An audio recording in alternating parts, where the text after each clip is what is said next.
Stressing about a test that you have next week. Worrying about a speech that you have in 2 days. Rehearsing in your head what you're going to order for dinner at the restaurant.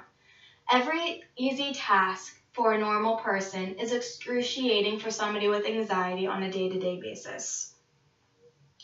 More adults and teens are diagnosed with anxiety every year, and it goes untreated. So why and how can we make this better? It is time to become aware. The lack of proper treatment in this mental illness is appalling, and we must find ways to help those affected cope and treat these disorders. Some options that I have in mind is therapy, medication, and advancements in science. This is relevant to me because I myself have anxiety, and it's not easy to do day-to-day things such as speech. I'm doing an online speech class because I cannot talk in person to people. If I had the proper medication or treatment, possibly one day I would be able to speak in front of hundreds of people. So, what is anxiety? Anxiety is a disorder and display of extreme fears with and without causes that can lead to embarrassment, judgment, rejection, and irrational thoughts in one's mind. So how can we help this? My first solution would be therapy. Therapy is a great way to talk things out. It helps you understand what you're going through and know that somebody is there to listen to you without judgment. There are positives and negatives to every solution of a situation. Some positives is that it's a healthy way to talk about your feelings and get everything off your chest with somebody who truly understands. There is no medical dependence, so you cannot become addicted to anything, and there are no true problems because of just speaking to a professional. Another great thing is that because they are a professional, they have an area of expertise. So if you have a specific issue or symptom that you're dealing with, they can find exact ways to pinpoint that and help you directly. Some negatives is that it is not proven to work. Everything is different for a different person, but it is not a long-term fix. Another thing that is very vital with anxiety is that it is hard to talk to somebody you're close to, such as your mother, let alone go up to a stranger and pour your heart out and tell them exactly what's wrong with you. That's not an easy thing to do if you have anxiety. Another solution that I have would be medication. Current medications for anxiety are Paxil, Zoloft, Effexor, and they are prescribed by a doctor after you get diagnosed, and you take them once a day according to directions. There are also beta blockers, and you take those as you go. So if you're having a panic attack, you'll take a pill or whatever you are prescribed. If you're about to do a speech, then you would take a pill. It will just help you calm down. A common one that you may heard of is Xanax. These get a bad rap because people abuse them, or they're not used the right way, or you're afraid to come out, so you just get them from a friend, and then you get harmed even more. But some positives to this would be that it stops the adrenaline in your head, so it helps calm your head irrationally in the chemicals in your head. This helps your symptoms of mental illness. So if you're normally shaking, or you have high blood pressure, or you have panic attacks daily, this can potentially end them or help them become less common. Some negatives is that this does not reverse mental illness. It only treats it. So this is not a solution purely to end mental illness. A negative also would be that it could be habit forming, there are sedating, and there are side effects. Coming from somebody with anxiety who has used medications before, I have had insomnia where I sleep a half hour a night. It's awful. You can lose weight, you can gain weight, and it can lead to worse mental illnesses such as depression if you don't already have depression, and it could lead to suicide. So you really need to be watched and make sure you are doing what the doctor says and not yourself. Finally, the greatest solution, in my opinion, would be the new advancements in modern medicine. There are two main ones that I would like to point out. The first one would be manipulating the epigenome of the brain. The epigenome is a collection of chemical compounds that transcribe the genome, and it tells when and where to do something in the brain. So what does all that mean, and why do you care? Basically,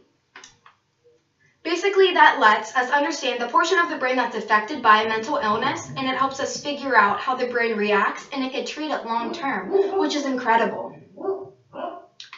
An acronym I like to learn that'll help me remember what these things mean and help it be more relevant to me would be MTG. MTG would help you know that it is mental treatments gain. That helps with manipulating the epigenome. The second advancements in science, which is revolutionary in my opinion, would be ENCODE, which is another acronym for Encyclopedia of DNA Elements. What this is that 80% of the genome had 20,000 non-coding RNA as active biological elements of the genome. So basically, science understands DNA so well that they can see the triggers directly in the brain. So what that does is it could potentially end mental disorders. If they see what's triggered in the brain, they could find directly in the brain what is affected by the mental disorder, where it creates, and potentially get rid of it, which is incredible. Two events that could be of relevance to you. So this has been going on for decades. So why do you care now? Why is this something new to come up with? Basically, a great one to remember would be Zayn Malik. He is a new artist from the UK. He had a world tour last year but had to pull out due to his mental illness. He has anxiety. Performing in front of thousands of people each night is not an easy task. So he had to pull out of his tour. That is making his career suffer greatly because he cannot get the proper treatment that he needs. He started abusing medications and drugs, and it made him go downhill. Luckily, he's getting therapy now, which is one of my solutions, and it is helping him greatly, and he's going on tour again this summer. Another item of relevance would be the show 13 Reasons Why. I'm sure you've heard of it. It's a new Netflix original. Basically, to sum up that show in about 20 seconds, is that it is about a girl called Hannah Baker, and she commits suicide because she had depression and anxiety, and it went untreated. So what this show is raising awareness of people who have mental disorders, and it shows that you need to get help, and we need more treatments now. Some insider tips from somebody with anxiety to help a listener who is dealing with anxiety themselves or who is afraid to speak up would be 4-7-8 breathing. Basically, you breathe in for 4 seconds, hold it for 7, and release for 8. That helps you clear your mind, it helps your body relax and chill out, and you repeat that 3 times and no more, and it really helps give you a sense of relief. Another great one that's so simple is listen to music, something that calms you down. You can get a note from your doctor or your psychiatrist to give to supportive services, or if you're out in public and you're getting nervous or you feel an anxiety attack coming on, put in your headphones, listen to a song that chills you out. Music is the greatest healer of all kind. Also, take a nap. It sounds easy, but taking a nap just gives you that moment to refresh, even if it's for 20 minutes. Collect yourself, wake up, keep going on with your day. It really gives you that boost you need to finish your day or week. Finally, one that I find really helps a lot is just plan out your day or week in advance. Basically, what that does is it helps you get rid of any confusion that you don't know what's going to happen today or tomorrow or the next day, because you have your set plan, so nothing is going to be thrown at you that is groundbreaking. So, in conclusion, I would just like to state again that the lack of treatment is an ongoing issue, and it has been for decades. But there are poor outcomes such as self-medication, addiction, self-harm, and this will only worsen if we don't find treatments. Therapy, medications, and advancements in science could potentially change the game and help those with mental illnesses. So don't be ashamed, get help, and speak out. If this video inspired you, then please get help. You are not alone, I promise you.